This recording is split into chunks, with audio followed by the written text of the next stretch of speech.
Have you ever wondered how certain objects in the world of antiques get their name? Well, take the Davenport Desk here. Do you recognise the Davenport Desk? Do you know why it's called Davenport Desk? Well, there's a very good reason for it, I'm going to tell you in a moment, and I think it's interesting. But take a look at the shape, the form of the Davenport. It's a funky little thing, designed in the early part of the 19th century and made by a company called Gillows of Lancaster.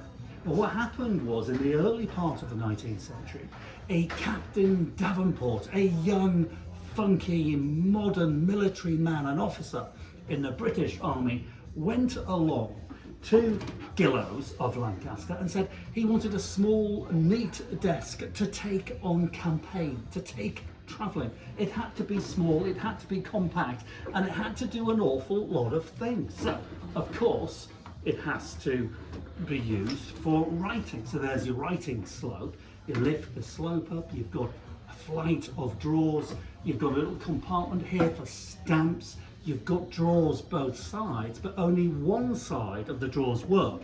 This side is purely for appearances only.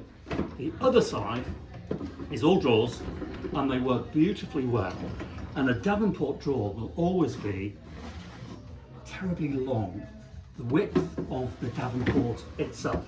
And so Gillows took the order based on Captain Davenport's design, put it through the system, and it was referred to, as it was going through the workshops, as the Davenport order. So when it was delivered to Captain Davenport, this very neat small design became known as the Davenport Desk.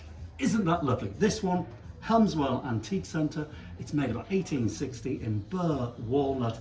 It's strung in ebony, it's strung in satinwood with a leather top, and it's priced at £1,245.